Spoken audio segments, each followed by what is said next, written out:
Brad and Cal. G'day, Ross Lyon. Good on, Brad. Go. Hi, mate. You're sounding better than you looked yesterday morning on the TV. Did you have a sleepless night? No one said that. I thought, I'm trying to think. I was in bed early, tucked up, 9:30, and I must have was a bit scratchy. I was just after the game. Is Steve McBurney a life member of the Fremantle Football Club now? What, who's Steve McBurney? Well, he was the one that probably should have paid the free kick for holding the ball against Chapman down at the Cattery, because I reckon you'd still be in the fetal position in that bed had he kicked that goal. Yeah, gee whiz, it was a game of inches, isn't it? well, in the end... I mean, they had the extra 15 shots, so... looking hindsight, we could have had egg on our face, but as it is, it turned out okay. Yeah, well, you don't, and you've got an opportunity, and I've been asked all weekend and again today, how many of your blokes that you left out last week won't be available this week? And I said, well, I'll ask the coach tonight and he can tell us straight up, so here's your chance. Yeah, basically all of them. Potentially, maybe one, I'm not sure. Subin and Hill had some tightness in hamstrings, but... and Wilder's a bit of a tweak of the knee, but they've had a really good weekend, so they've got a few hurdles to jump, but we're relatively confident, and nearly I think everyone else should play. So we identified guys that were critical, couldn't be replaced, like key position players, and had big loads, and so that's what we did, So, look, it was a tough day at the office over there. Clancy Pearce went down the first 5 seconds, so unfortunately he's nicked his Achilles tendon, and he'll play no further part in the year, and Garrick Ibbetson's struggling to come up. So they're two that, been critical to us. So they're a big hole in our back six. But Luke McFarlane will be declared fit as long as he's got no hiccups this week, and then we'll just have to make a decision whether he plays or not. We're not going to labour on the other thing down at Simmons, but do you change your structure or your policies for selection with Etihad as opposed to the Cattery?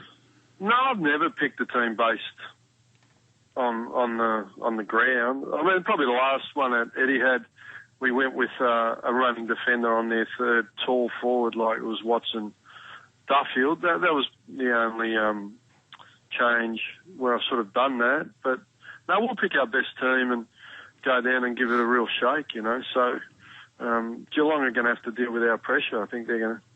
How are they going to deal with our pressure? They're a high handball, 1-to-1 kick to ratio. So it's a little bit of, I think, the question that we'll ask them, and we'll ask them a really strong question, how are you going to deal with our pressure? So we're really quite confident what we're going to be able to produce. Look, mentally, your boys have been, really good, and their appetite for hard work and doing the little things that are important to winning a game of footy. I think we saw a fair bit of that from Brisbane on the weekend, even though Chris Scott came out and admitted that he already knew the result to your game, and that was whilst you were playing St Kilda. But at the same time, there was still a lot of pressure applied by Brisbane, and you can probably get something out of that.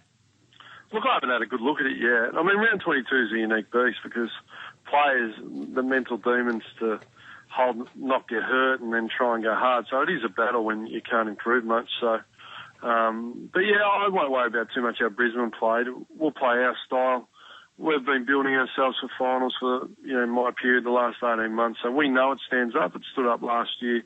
We've certainly improved. We've improved in a lot of areas, and we're going to go down there and ask a real question, a really big question of Geelong, and we're really confident. The question should be asked how they're going to handle our pressure, because we're certainly we've built it and conditioned it, and our young players found out about, if you just want to turn it on in the night and you haven't done the hard work for a long period, we had a lot of young players that been inconsistent in their preparation that played on the weekend, and they mentally wanted to give everything, but because they hadn't practiced it consistently for a long period of time, they couldn't get it done against quality. So we know our core team has practiced it for a long time, and we're really confident that we're going to go down there. I haven't seen, a different size, shape, ground affect the result, really. So if anything, it really suits, Subiaco. It's 115 metres wide, so it's about 10 metres narrow, but about the same length. So really, it's almost identical to Subi, so we're not uncomfortable with the dimensions. Well, part of your ethos has been the want to compete and certainly effort. And the last time you played down there, I mean, they were brutal inside, weren't they? And they were able to get hold of you. So that's where you need to match them and certainly, obviously, cover their +1 back, which generally is Jimmy Bartell. That's exactly right. They like a +1 behind the ball. Look, they're very similar.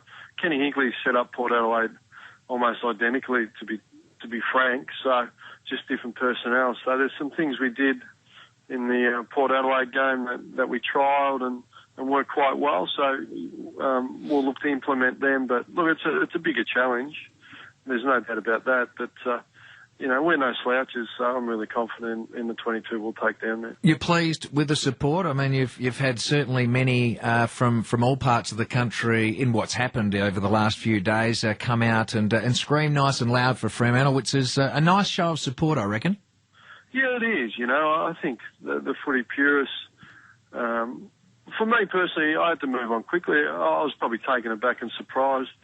I mean, it's the first final in 100 years there.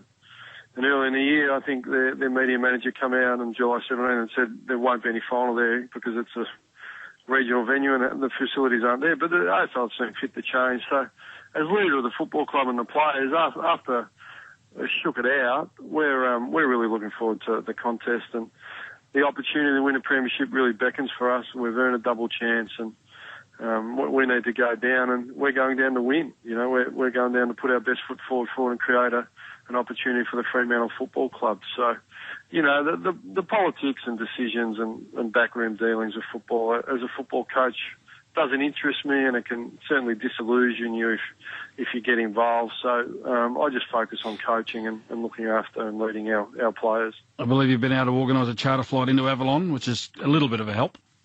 It is. You look for leadership from your CEO and your chairman, and we had great difficulty with Virgin for a fair bit of time to get to our normal 3 o'clock flight for whatever reason. But I think with some hard work behind the scenes and some creative commercial opportunities with our supporters, Steve Rossich and his team have delivered a flight into Avalon, and then it's only a 25-minute bus trip from there. So, when you fly 64,000 kilometres a year and travel interstate 12 times, every little bit adds up. So if you can cut a half an hour here or half an hour there, it all adds up. Other than the flight, are you going to do anything else different? Have you got a few tricks up your sleeve as an old wily coach? No, as Dennis Fagan said to me, all the trick coaches are out of a job. So I don't consider myself a trick coach. There's certainly tactics for different opposition, but our strategies are firmly set on competing and pressuring and using the ball well. So, we'll start our mental preparation tomorrow. The players are in tomorrow. We'll acknowledge the challenge we've got in front of us, but we talk about mental toughness is powerful responses in the face of challenge. So it's a big challenge. We're looking for a powerful response from our playing group. So there's much change in preparation. Do you have a stronger session tomorrow, or Wednesday your normal stronger session? When is it? Our first session, it's open to the public. It's a pretty gentle session, bit of a loosener, and then our last session is a closed session for the first time this year. I think we're closing one, and we'll really put them through the hoops then, and then we tend to meet after training and then go straight to the airport and go. So, it's going to come around quick. Well, it's a really exciting time. You're anxious, you're nervous, but at the same time you're excited, and, the real season starts. It's really excited for the Fremantle Football Club and our players who have worked so hard for so long. So we're not going to give this up easily. So squad of how many will you bring across, Ross? Will you bring some just to, give them sort of 25. We'll take 25. We always tend to fly more emergencies just in case, because it's a long way from home if something goes wrong. But, we're going to ask a big question of the Geelong football team on the weekend. So the question is, how are they going to deal with what we put up? So that's not about the venue. Good on you, Ross. Appreciate your time. We're looking forward to seeing you put your best foot forward on Saturday afternoon against Geelong.